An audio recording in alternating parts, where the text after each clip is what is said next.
Seja bem-vindo a Metafisicamente.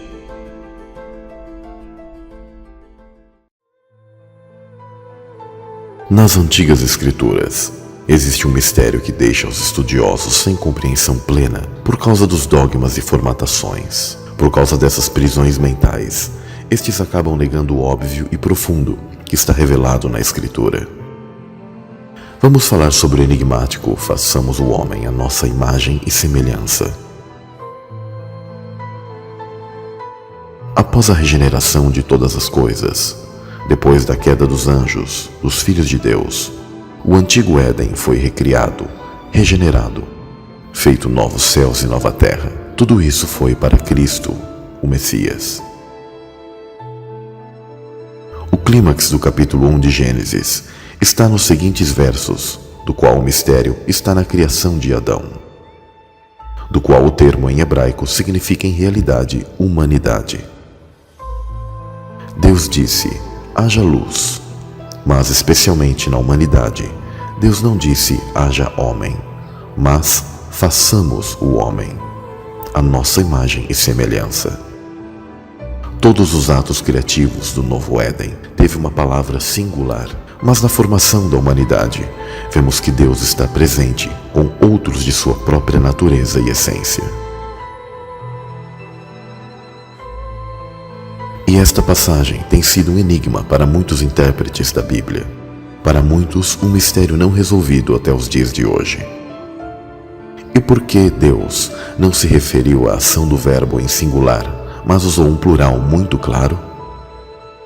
Para estudiosos que afirmam que Deus é um, é muito difícil interpretar o plural nós, ou façamos, do qual se refere a Deus. Deus se refere a si mesmo com o termo em plural através da palavra Elohim. O termo Deus em singular é El, Eloá, mas Elohim é plural, significando deuses. O termo Elohim aparece nas escrituras mais de 2.500 vezes. Poderia o termo ter algum sentido mais profundo? Alguns, para tentarem escapar deste mistério, inventam que isso seria um plural majestático, mas tal conceito é errôneo e a língua semítica antiga não possuía tais questões, mas era mais literal e profunda do que podemos imaginar.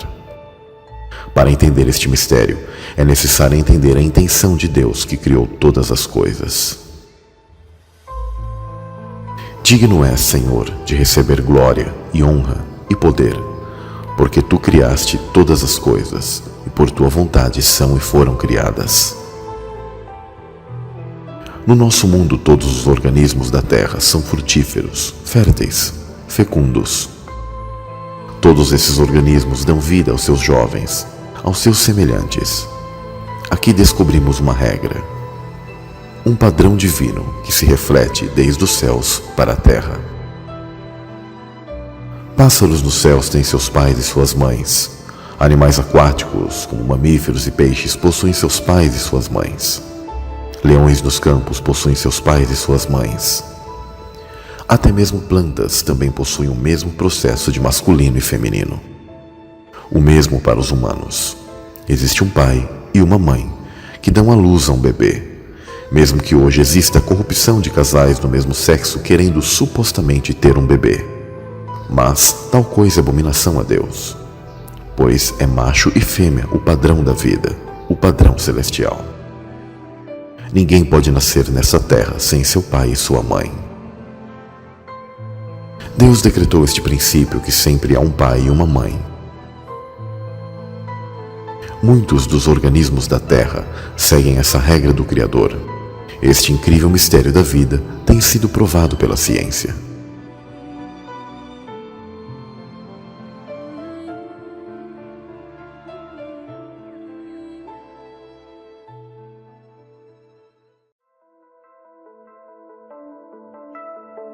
O esperma fertiliza o óvulo e forma um organismo através de seus dados genéticos. Mitocôndrias precisam abastecer os nutrientes e energia para os organismos vivos. As mitocôndrias são como fábricas que permitem que todas as células humanas trabalhem. Sem as mitocôndrias não haveria energia. Em outras palavras, não haveria vida. As mitocôndrias são responsáveis por produzir a energia necessária para as células e são herdadas das mães. Todos os seres herdam características de seu pai e de sua mãe, metade. Contudo, o óvulo fertilizado não possui nenhuma mitocôndria dos pais, mas somente das mães. Esta é a herança materna da mitocôndria.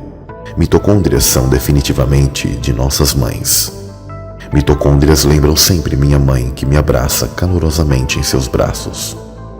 Ela falece, mas suas mitocôndrias sempre estarão em meu corpo. O gene da vida só existe nos corpos de nossas mães. Passam para as próximas gerações somente pelas mães.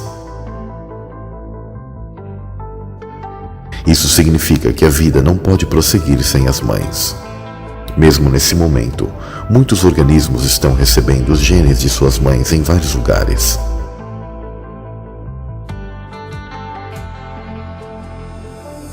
Por que moscas vivem somente um dia? É porque elas recebem a vida de um dia de suas mães. E por que tartarugas vivem mais de 100 anos?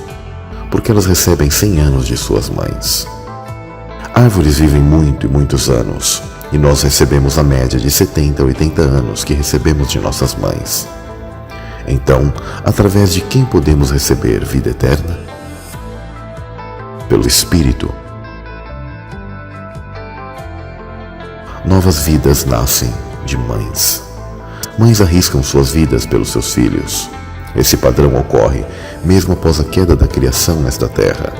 Esta é a vontade de Deus, refletida em todas as coisas.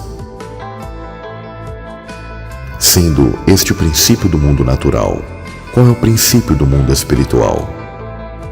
Pois agora entendemos que em Gênesis 1:26, quando Deus se refere ao plural nós, ou seja, façamos, é a revelação da unidade da família divina no reino dos céus.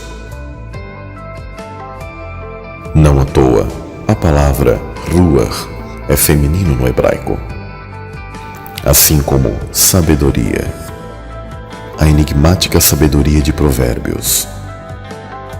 Tal conhecimento se perdeu ao longo dos tempos, por uma cultura preconceituosa onde a presença real de gênero no reino dos céus foi escondida de nós. Mas não há nada em oculto que não venha a ser revelado. E nestes últimos tempos, Deus tem dado o conhecimento e a sabedoria aos seus filhos para que compreendam todas as mensagens de maneira plena nas Escrituras.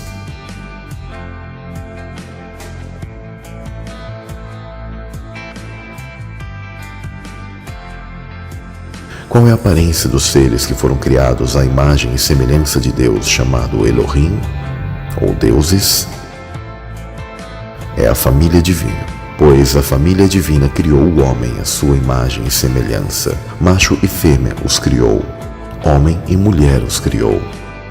Então Deus criou a sua imagem, tanto masculina e de seu espírito, que reflete sua contraparte feminina, chamado nas escrituras antigas de sabedoria.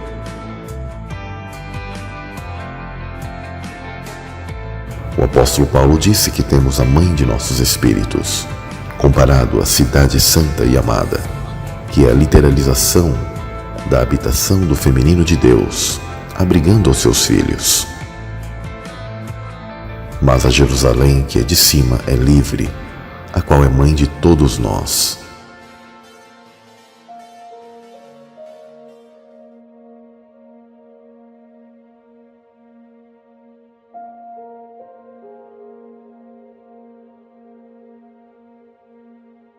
O porquê teólogos não sabem responder o uso plural na Escritura é porque negam o princípio feminino que acompanha a Deus, o Pai, nas Escrituras. Você, mulher, é a imagem da divindade. Na família divina, o Espírito de Deus é a imagem feminina do Pai. Na estrutura de seu Espírito, como nossa mãe, é onde habitamos. Por isso, quando todos nascemos de novo, as dores de parto acabarão e estaremos juntos com uma família divina. O Pai, seu Espírito, Santuário de Deus, o Filho e todos nós que formamos um corpo cósmico chamado de noiva. Um casamento supremo, uma família divina.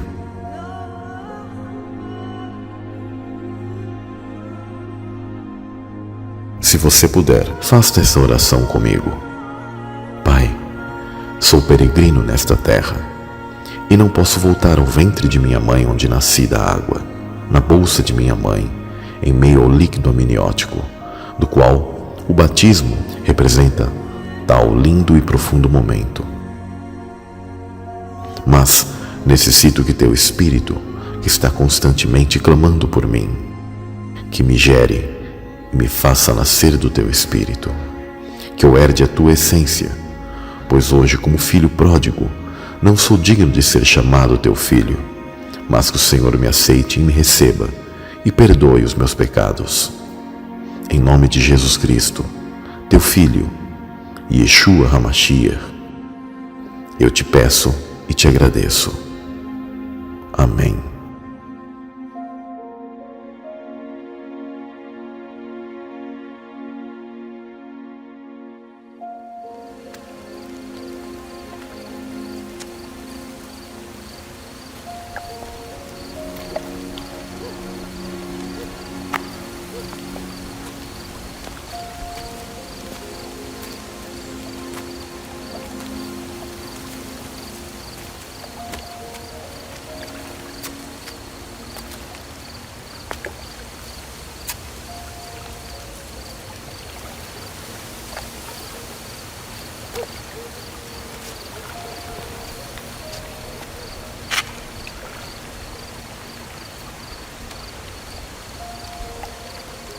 Rabi,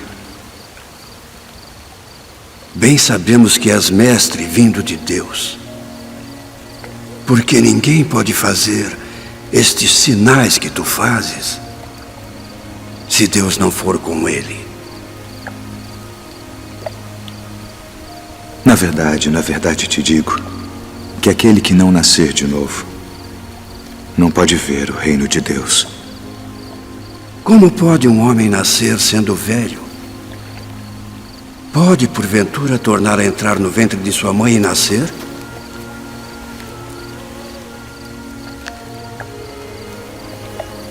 Na verdade te digo que aquele que não nascer da água e do Espírito não pode entrar no reino de Deus. O que é nascido da carne é carne, e o que é nascido do Espírito é Espírito.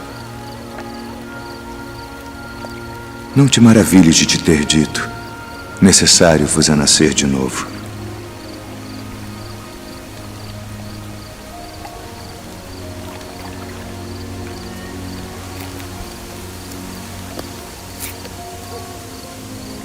O vento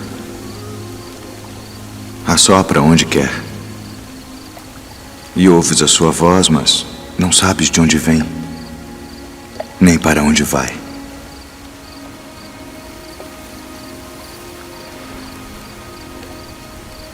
Assim é todo aquele que é nascido do Espírito. Como pode ser isso? Tu és mestre de Israel e não sabes isto. Na verdade te digo que nós dizemos o que sabemos e testificamos o que vimos, e não aceitais o nosso testemunho. Se vos falei de coisas terrestres e não crestes, como crereis se vos falar das celestiais?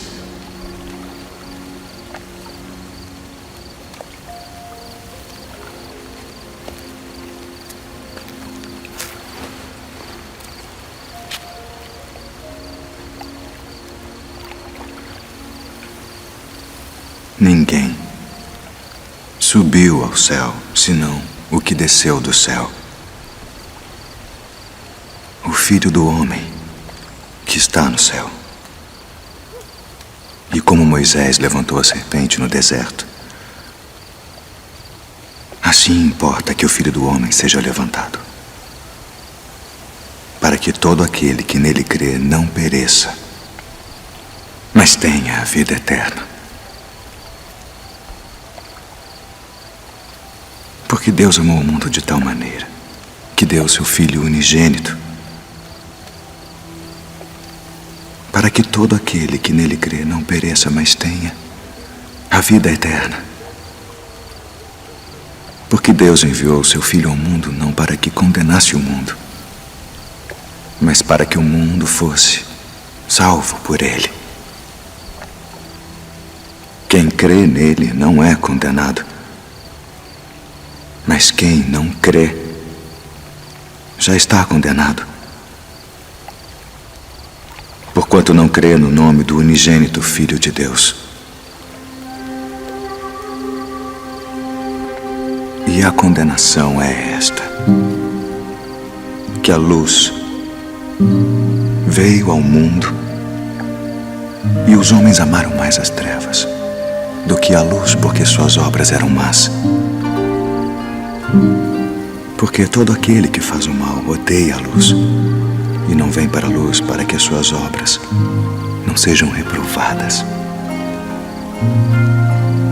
Mas quem pratica a verdade vem para a luz, a fim de que as suas obras sejam manifestas, porque são feitas em Deus.